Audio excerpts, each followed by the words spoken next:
Major Nadir Parvez भारतीय camp से फरार। इस दौरान लोकसभा का जब इजलास हुआ तो वहाँ ये सवाल उठा था कि कुल इतने पाकिस्तानी जवान और इतने अफसर कैंप से भागे हैं। लोकसभा में जो सबसे शदीद एतराज़ हुआ था वो हमारे मुतालिक था कि फतेहगढ़ कैंप से ये 5 अफसर, 5 यूँ कि हमारे बाद में भी 2 और अफसर सुरंग से भाग निकले थे।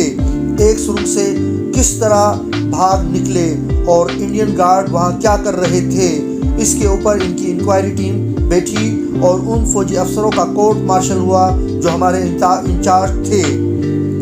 दिल्ली से तारिक ने कमीज़ और नूर ने पाजामा ख़रीदा। दिल्ली में हमने फ़ैसला किया क्योंकि इन्होंने वेस्ट पाकिस्तान और नेपाल बॉर्डर पर अपनी फोर्सेस को अलर्ट कर दिया है, इसलिए साउथ ही रह गया है। बम्बई की तरफ से या फिर मद्रास तमिलनाडु की तरफ से हम जा सकते हैं। बम्बई से इसलिए कि वहाँ गैर मुल्की जहाज़ आते हैं, अमले के किसी रुकन या कैप्टन के साथ बात करके पैसे दे दिला के सवार हो सकते हैं। मद्रास या तमिलनाडु से इसलिए कि वहाँ श्रीलंका की हद मिलती है, वहाँ स्मगलरों की कश्तियाँ चलती हैं, किसी कश्ती में बैठ के बचा जा सकता है। दूसरी चीज़ ये कि हिंदुस्तान ये सोच भी नहीं सकता कि जो ऑफिसर भागे हैं वो बम्बई या तमिलनाडु की तरफ से फरार होंगे। इनकी सोच वेस्ट पाकिस्तान बॉर्डर या नेपाल तक ही रह सकती थी। 4-5 रोज़ गुजर चुके थे, तय पाया कि बम्बई जाएं, टिकट लिया, बम्बई चले गए। तारदान का आखिरी रेलवे स्टेशन है। इनके जितने डॉक्स थे, marine driver, western dock, Indira dock, इन पर गैर मुल्की जहाज़ आके लंगर अंदाज होते हैं। हम पैदल ही घूमते रहे। वहाँ के मेन बाज़ार का नाम भिंडी बाज़ार है। वहाँ मुसलमानों की सबसे ज़्यादा दुकानें हैं। वहाँ हमने दुकानों और बोर्ड आफ़ज़ा देखे जिन पर लिखा था ताज कंपनी लाहौर और ताज कंपनी कराची के कुरान शरीफ यहाँ मिलते हैं। हमने पहली बार वहाँ लाहौर और कराची का नाम लिखा देखा तो चेहरे खुशी से तमतमा उठे। वैसे भी हमने पूरे इंडिया में कोई संग मील और कोई साइन बोर्ड उर्दू में लिखा नहीं देखा, सब हिंदी में थे, सिवाय बम्बई के भिंडी बाज़ार के जहाँ मुसलमानों की दुकानें थी। रात हुई तो रहने का मसला था। जिस होटल में हम गए वहाँ से हमने एक चारपाई ली। 2 आदमी चारपाई पे सोते, एक ज़मीन पर, फिर चारपाई से एक आदमी ज़मीन पर चला जाता और ज़मीन वाला चारपाई पे आ जाता। रात भर हम बारी बारी इस तरह सोते रहे। इसका किराया 12 रुपये था। बम्बई में हमने 3 दिन गुजारे। मस्जिद आ जाती तो मस्जिद में चले जाते, कहते हम मुसाफिर हैं, वही कहानी बयान करते जो हमने कैंप से फरार के वक्त जोड़ी थी। मस्जिदें वहाँ बड़ी तादाद में, बड़ी उम्दा, बड़ी खूबसूरत, लेकिन नमाजी चंद एक, 15, 20, 30, 50 से ज़्यादा हमने नहीं देखे। हम कहते जी हम भीख नहीं मांग रहे, आप हमारी इमदाद कीजिए।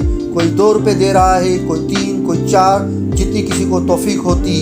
एक साहब मिले जिन्होंने मगरबी पाकिस्तान के जितने मजहबी रहनुमा थे सब के हमसे नाम पूछवाए, मसलन मौलाना मौदूदी, मौलाना शाह अहमद नूरानी, मौलाना जान मोहम्मद अब्बासी, मियाँ तुफैल मोहम्मद साहब। इसी तरह पेशावर से कराची तक तकरीबन तमाम मारूफ मजहबी रहनुमाओं के नाम पूछे। नूर अहमद और तारिक की इतनी मालूमात थी कि इन्होंने सब के नाम बता दिए।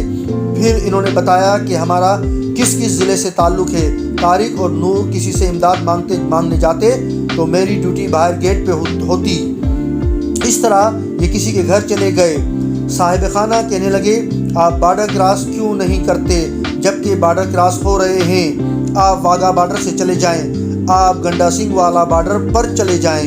आपको दिक्कत नहीं होनी चाहिए। आप फौजी थोड़ी हैं, आप तो सिविलियन हैं। जब इन्होंने गौर से देखा तो इन्हें पुलिस अफसर की टोपी नज़र आई।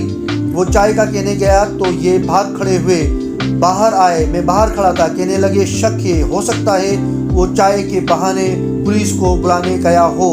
बम्बई में हमें कोई जहाज़ ना मिला जिसके कप्तान या अमले से हम साज़बाज़ करते। پھر سوچا اب تامل ناڈو کی طرف جاتے ہیں، بارڈر کراس کر کے سیلون چلے جائیں گے۔ وہاں کشتیوں کا کرایہ جو اسمگلروں کو دینا تھا، اس کے لیے 1000 روپے چاہیے تھے۔ سوچا کہ ہمارے پاس اتنے پیسے ہی نہیں، اس لیے ایک ہی طریقہ ہے کہ ہم نیپال کی طرف چلے جائیں۔ کسی نے ہمیں بمبئی سے لکھنؤ تک کا ٹکٹ لے دیا، وہ ٹکٹ ابھی میرے پاس موجود ہے۔